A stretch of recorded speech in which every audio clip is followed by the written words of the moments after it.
দেখুন, মুখ্যমন্ত্রী কাউকে দায় চাপিয়ে বলুন বা দোষী হলেও বলে এড়িয়ে গেলে তো হবে না। জানতে চাই পুলিশের পক্ষ থেকে কোনো মামলা এখনো হয়েছে? সাইকেল নিয়ে মিছিল করে কলকাতায় আসলে সুমোটো করে তাদের বিরুদ্ধে মামলা হয়ে যাচ্ছে। আমার চাকরি চুরি হয়েছে, আমি প্রতিবাদ করতে কলকাতায় আসলে আমাকে স্টেশন থেকে তুলে নেওয়া হচ্ছে। আমি কিছু মানে জোরে একটু আমি অকাফ কেড়ে নিচ্ছে আমার, আমি একটা অবস্থান বিক্ষোভ করতে যাচ্ছি, সেখানে আমাকে তুলে জেলের মধ্যে রেখে দিচ্ছে। উকিলরা লড়াই করে 24 ঘন্টার পরে ছাড়ানোর চেষ্টা হচ্ছে।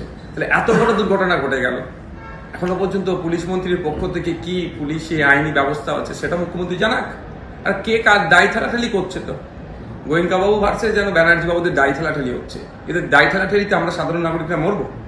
কলকাতায় আমার অফিস, কলকাতায় আমি বড় হয়েছি, আমি এখানে আলিয়া বিশ্ববিদ্যালয় থেকে মাস্টার্স করছি। এখান থেকে কলকাতার থেকে আমি ভলিবল ফেডারেশনে আমি আমার ভলিবল খেলাধুলা এখানে আমার কলকাতার মানুষ গত 2 দিন ধরে যেভাবে সমস্যার সম্মুখীন হতে চলেছে, এটা থেকে তো পরিত্রাণ পেতে হবে। শুধুমাত্র দায় ধারাধারি করলে হবে না। তো আমি দেখতে পেলাম কি বেশ কিছু জায়গায় গ্যাপ আছে, যে ইলেকট্রিক শক লেগে যারা মারা গিয়েছে এই দায়ভার তো নিতে হবে সরকারকে, প্রশাসনকে, এড়িয়ে যেতে পারে না। এবার কাদের দায়িত্ব আছে, তারা দায়িত্ব কাজ পালন করতে পারছে না, তাদের বিরুদ্ধে ব্যবস্থা গ্রহণ করুন। সেটাও দেখি কিছু হচ্ছে না, শুধু দায় ঠেলাঠেলি হচ্ছে আর মিডিয়াতে চর্চা হচ্ছে। সেজন্য আমি আমার মানবিকতার খাতিরে জায়গা থেকে এসে আমি আজকে পিআইএল করেছি যে এইগুলোর নাগরিককে পরিষেবা দেওয়া দরকার। আজকে জনজীবন বিপর্যস্ত হয়ে যাচ্ছে। আপনারা অনেকে ভিডিও দেখিয়েছেন, অনেক ছবি দেখিয়েছেন, কিভাবে মানুষ বাসে উঠে যাচ্ছে, ওই বৃষ্টির মধ্যে অফিসে যেতে হচ্ছে, না গেলে তার মাইনে কাটবে। ম্যাক্সিমাম বেসরকারি সেক্টরে হচ্ছে। তো এই যে সমস্যা হচ্ছে, নাগরিক জীবন আগে বিপর্যস্ত হয়ে উঠছে।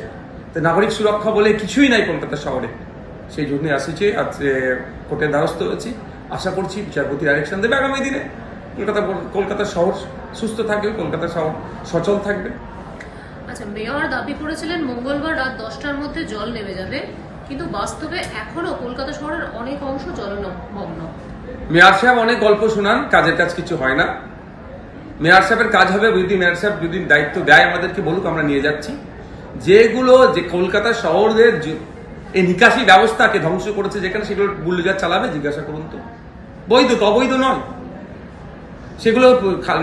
আপনার ড্রেনগুলো, ম্যানহোলগুলো যেগুলো আছে সেগুলো কি পরিষ্কার করবে? সাথে সাথে এই কলকাতা থেকে যে বৃষ্টির জলগুলো গিয়ে যেখানে পড়ছে, সেই খালে পড়ছে বলুন, বিলে পড়ছে বলুন, যেখানে সেই জায়গাগুলো তো দখল হয়ে গেছে। ইস্ট ক্যালকাটা ওয়েটল্যান্ড ম্যানেজমেন্ট অথরিটির আন্ডারে যে জায়গাগুলো আছে, যে ওয়েটল্যান্ড গুলো আছে, সেগুলো আজকে আছে জীবিত। কলকাতার ফুসফুস বলা হয় ওয়েটল্যান্ডকে। আমাদের ভাঙড় বিধানসভায় একটা হেভি অংশ জুড়ে আছে, ক্যানিং পূর্ব বিধানসভার একটা হেভি অংশ জুড়ে আছে। সে জায়গাগুলো কোথায়? শাসক দলের ছত্রছায়া থেকে বাড়ি বানিয়েছে, প্রমোটিং করছে, ফলে এগুলো জায়গাগুলো কভারেজ হয়ে যাচ্ছে। ওয়েটল্যান্ডের একটা অন্যতম গুরুত্ব হচ্ছে যে দ্রুততার সাথে জলটাকে পানিটাকে শোধন করে নিতে পারে। সে ওয়েটল্যান্ড কি ধ্বংস করে দিচ্ছে। এখন মেয়র সাহেব টিভির সামনে বসে জ্ঞান দিচ্ছে। ওপেন চ্যালেঞ্জ আসুক তো, তর্ক বিতর্কে ডাকুক তো আমাদেরকে। সিভিল সোসাইটি আসবে। আমি সিভিল সোসাইটির পক্ষ থেকে বলছি, আমি কোনো রাজনৈতিক দলের পক্ষ থেকে বলছি না। আসুক সামনে, আমাদের কথা বলবো আমরা। সিভিল সোসাইটি মানুষ, কলকাতার মানুষজন কথা বলবে, উত্তর দিতে পারবেন মেয়র সাহেব।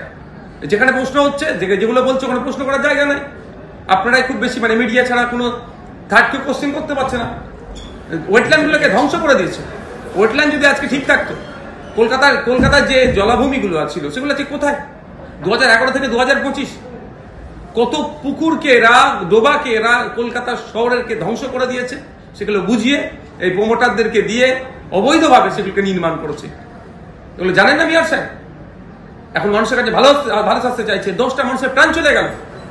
শুধু মানুষ প্রাণ নয়, আরে কুমারটুলিতে অবস্থা দেখুন, যেখানে আজকে এই সময় তারা কোথায় যাবে?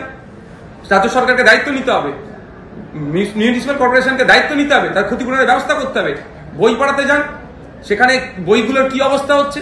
ছোট ছোট আজকে শারদোৎসব আসতে চলেছে, মরশুম শুরু হয়ে গেছে। যে ফুটপাতে যারা বিক্রি করেন, তাদের মাল যেখানে রাখে সেগুলো সব আজকে বৃষ্টির জল গিয়ে সেখানে সব নষ্ট হয়ে গিয়েছে। এই দায়ভার নিতে হবে। এই দায়ভার থেকে এড়িয়ে যাওয়ার জন্য এই ধরনের গল্প শোনাচ্ছে। কালকের মুখ্যমন্ত্রী বলেছিলেন যে টিভিসির প্রসঙ্গ টেনেছিলেন এবং ফারাক্কা ড্রেজিং এর কথাও বলেছিলেন। যদিও শুভেন্দু অধিকারী বলছেন যে এর সঙ্গে কোনো সম্পর্কই নেই কলকাতার জল জমার। আদিগঙ্গা কে বোঝান? দেখুন, আমি নদী নালা বা এটা নিয়ে পড়াশোনা করে এক্সপার্ট হয়নি, তারপরেও আমি বলবো যে কিছু কিছু আমাদের যারা বিশেষজ্ঞ আছে তাদের সাথে কথা বলে দেখেছি। যদি ডিবিসি অপরিকল্পিতভাবে মনে হয় ব্যারেজ থেকে বা ব্যারেজ থেকে যদি বৃষ্টির জল বলুন বা ওই বিভিন্ন রাজ্যের পানি এসে ছেড়ে দিয়েছে, যদি এই ধরনের কোনো অভিযোগ আসে তার বিরুদ্ধে ব্যবস্থা গ্রহণ করছেন না কেন? একটা সময় শুনেছিলাম ম্যানমেড, তো ম্যানমেডকে ধ্বংস করতে হবে। তো সবসময় বললে হবে যে ওরা জল ছেড়ে দিচ্ছে, ওরা পানি ছেড়ে দিচ্ছে আর আমাদের এখানে ডুবে যাচ্ছে, এটা কতদিন চলবে? এই অসহায়দের মতো কথা কেন? আমি আমার কথা বলছি, অসহায়দের মতো কতদিন বাস শুনবে কথা? আর কিছু হলে 34 বছরের দায় চাপিয়ে এড়িয়ে যাওয়া হচ্ছে। 14 বছর উনি শাসন কার্য বাংলায় চালাচ্ছেন, 14 বছরে কি পরিবর্তন করেছে সেটাও জানতে চাইছি। যদি বারবার ডিবিসি এই পঞ্চায়েত থেকে যদি এই ধরনের এসে আমাদের এখানে প্লাবিত হয়, আমাদের এখানে ক্ষতিগ্রস্ত হয়, আমরা এর বিরুদ্ধে কি ব্যবস্থা গ্রহণ করেছে? সংবিধানের 131 ক্লজ দিয়ে সেকশন দিয়ে আর্টিকেল দিয়ে সুপ্রিম কোর্টে মামলা করছে না কেন? ডিবিসির বিরুদ্ধে কি একটা মামলা হয়েছে? বারবার শুনছি আমরা ডিবিসি না বলে পানি ছেড়ে দিচ্ছে। তো ডিবিসিতে আমাদের যে অফিসারগুলো ছিল নিয়োগ করা আছে তাদের ভূমিকা কি? যদি আমাদের না বলে ছাড়ে তাদের বিরুদ্ধে মামলা হচ্ছে না কেন? আমরা সাফার করছি। আর বাস্তবিক অর্থে বলছি, আদিগঙ্গা থেকে শুরু করে আপনার আমাদের যে ভাঙড়ের উপর দিয়ে যে খালগুলো বয়ে গেছে তার দুরবস্থা, এবং যে ওয়েটল্যান্ড আছে, এরা ওয়েটল্যান্ড নিয়ে কথা বলে শুনবেন। আমি তো এদেরকে মনে করি যারা এই ওয়েটল্যান্ড বোঝাচ্ছে তাদেরকে তো ধরে সর্বোচ্চ সাজা দিয়ে জেলের মধ্যে রাখা দরকার।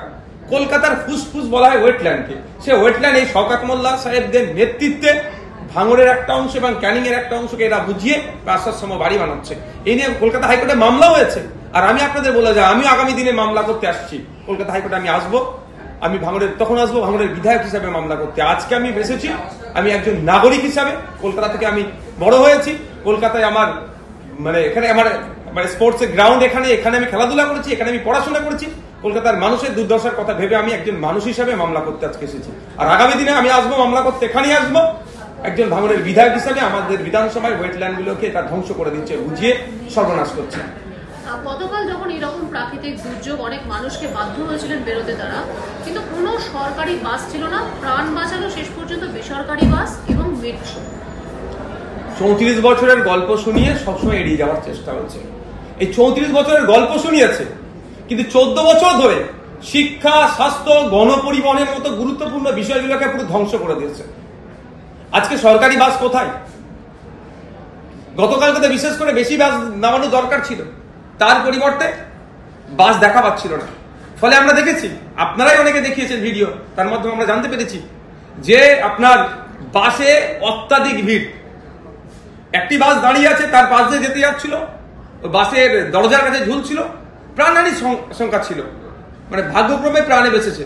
সরকারের এই ব্যর্থতাগুলোকে নিয়ে চর্চা হচ্ছে না। যখন এই কথা হচ্ছে সেই 34 বছরের গল্প শোনাচ্ছে। এগুলো বন্ধ করা দরকার, এইগুলো থেকে নিস্তার পাওয়া দরকার। কিন্তু কে? এটা সরকার চলছে না, এটা সার্কাস চলছে। খেলা মেলা করে হাজার হাজার কোটি টাকা ধুলিস্যাৎ করছে। কিন্তু সরকারি বাস যদি বেশি বেশি করে নামাই, রাজস্ব আসবে, মানুষের সুবিধা হবে, সেটা এটা করছে না। আর একটা কথা, শুধু প্রাকৃতিক দুর্যোগ আমি বিশ্বাস করবো না এই কথায়। প্রাকৃতিক দুর্যোগের সাথে সাথে সরকারের দুর্যোগ করেছে, সরকারেরও ব্যর্থতা আছে। আমি একজন বাংলার নাগরিক হিসাবে আমার স্বাধীনচেতা আছে, আমার স্বাধীন চিন্তা ভাবনা থেকে দাঁড়িয়ে বলছি, যেমন প্রাকৃতিক দুর্যোগ হয়েছে, বৃষ্টি হয়েছে, তার সাথে সাথে সরকারের ব্যর্থতার জন্য গতকাল বা পরশুদিন রাত থেকে গতকাল পর্যন্ত আজকে পর্যন্ত যে সমস্যার সম্মুখীন হতে হচ্ছে নাগরিককে, এর দায় সরকার এড়িয়ে যেতে পারে না। আমাদের ভিডিও ভালো লাগলে লাইক এবং শেয়ার করুন। কমেন্ট সেকশনে গিয়ে জানান আপনাদের মতামত। আরও ভিডিও পেতে আমাদের চ্যানেল সাবস্ক্রাইব করুন এবং প্রতি মুহূর্তে খবরের আপডেট পেতে প্রেস করুন বেল আইকন।